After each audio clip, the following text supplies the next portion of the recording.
Hemos visto las peripecias que ha pasado Pablo, hemos visto la paradoja, ¿no?, de cómo esas desaventuras que hubiesen podido, digamos, marcar ese viaje como un viaje nefasto, ¿no?, para la vida de Pablo, en realidad, gracias al Espíritu, se vuelven en oportunidades para la predicación del Evangelio y también para, yo diría, el crecimiento de Pablo como hombre de fe, porque Pablo claramente no era solo el misionero, era un individuo, una persona, ¿no?, que tenía necesidad de individualmente cultivar y reforzar su fe en Dios.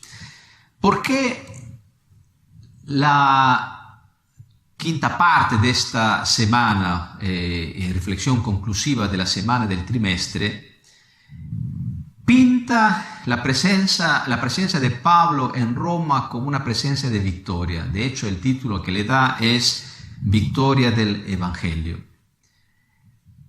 Porque es justamente lo que sucede. Pero hay que comprender bien qué cosa es esta victoria.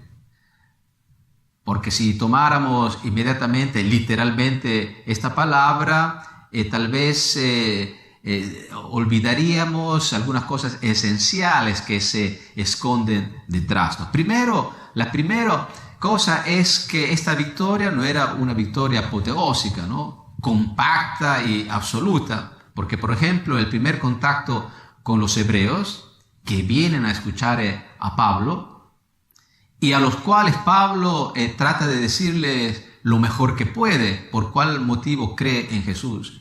Y les cuenta no solo la grandeza de Jesús, sino también el milagro de su propia vida, como ha hecho a lo largo de su trayectoria en este cuarto viaje y como ha hecho también a lo largo de su trayectoria en los otros 3 viajes misioneros principales que conocemos. Pero la reacción de los judíos, que inicialmente había sido una reacción de apertura y tal vez de curiosidad, se vuelve lamentablemente en una actitud y una reacción dividida, porque algunos, nos dice el capítulo 28 de los Hechos, que algunos creen, están convencidos, Pablo ha logrado ser mella en sus corazones y están convencidos que Jesús es el Mesías, ¿no?, y que ha resucitado y está en los cielos. Pero otros, en cambio, no logran convencerse llenamente. Y el resultado negativo de esto, tal vez porque los que no creyeron eran más de los que creyeron, es que los judíos finalmente de Roma cierran como comunidad, ¿no?, sus corazones a lo que Pablo les está diciendo y finalmente concluyen como los judíos de la Palestina. Rechazan el testimonio de Pablo. Entonces Pablo hubiese podido estar desanimado porque él, siendo un judío y queriendo convencer a los judíos, ¿no?, de la validez de su testimonio sobre Cristo, hubiese podido quedarse así y deprimido, ver su misión como una derrota y basta. Pero no es lo que sucede, porque prácticamente, ¿qué cosa hace Pablo? ¿Y qué cosa hace sobre todo el narrador, que en este caso es Lucas, y que más allá de Lucas es el Espíritu Santo?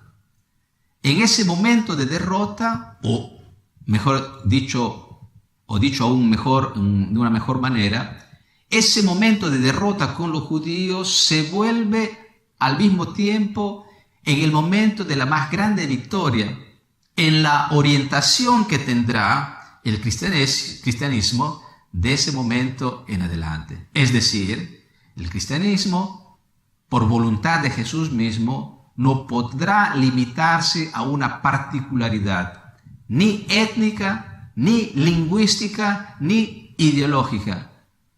el Evangelio ha vencido en Pablo y a Roma específicamente, porque justamente ahí, después del rechazo de los judíos de Roma, Pablo tiene la convicción, y Lucas, que escribe esta narración, tiene la convicción que el Evangelio está destinado a emigrar a todas las latitudes de la tierra. No solo hacia los romanos, sino más allá de los romanos, a lo que vendrá después. Y eso es lo que nos cuenta la historia del cristianismo. Porque después de llegar a Roma, emigrará más al norte, a los pueblos eslavos, a los pueblos germánicos y hasta el fin del mundo, porque el Evangelio tiene una perspectiva universal. Y esto es importante recogerlo como testimonio, porque nosotros que hemos conocido después de 20 siglos, ¿no?, el Evangelio que ha llegado a nuestras ciudades, aquí donde vivimos en Europa, en Estados Unidos, podríamos pensar que esta es la última etapa del Evangelio. Porque ¿qué cosa más puede suceder? Podría suceder. Ya no todos conocen el Evangelio, pero nos equivocaríamos. Porque justamente si el Evangelio no se detuvo ni en Palestina, Jerusalén, Samaria, sino emigró hasta Roma, justamente con este viaje de Pablo, y de Roma a España, a Francia, Alemania, Escandinavia, pensaríamos que el Evangelio se va a detener ahí, porque ya no hay más. Pero nos equivocaríamos, porque el Evangelio todavía no ha acabado sus posibilidades de revolucionar la historia y de emigrar y de romper barreras y de siempre ir más allá sorprendiéndonos, ¿no? De hecho, quisiera brevemente mencionar un libro de Next Christendom de Philip Jenkins, un estudioso, ¿no?, del fenómeno cristiano, que brevemente nos dice, quisiera retomar su tesis, porque dice: el Evangelio, el cristianismo que nosotros hemos estado acostumbrados a ver en Occidente, en el hemisferio norte, ¿no?, en estos grandes centros donde han nacido los movimientos cristianos más importantes, la Reforma, ¿no?, el anglicanismo, todos los movimientos del siglo XIX, del siglo XX, del siglo XXI, nos hicieran pensar que el Evangelio se ha detenido ya aquí. Pero en realidad nosotros vemos desde hace algunos años que el Evangelio ahora ha emigrado hacia el sur.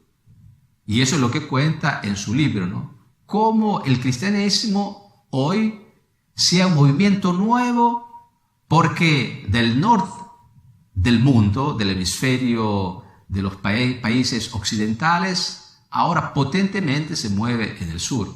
Claro, este no es el momento ahora de desarrollar esta tesis, pero simplemente quería proponerlas para describir la fuerza inarrestable de un evangelio que no se detuvo ni a Roma, ni a Europa, ni a Estados Unidos, sino que sigue siempre en movimiento.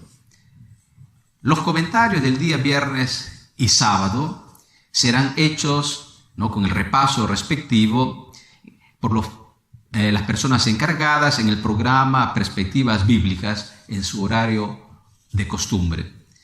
Y yo quisiera invitarte ahora, para acabar esta reflexión, que me acompañes en una palabra de oración conclusiva.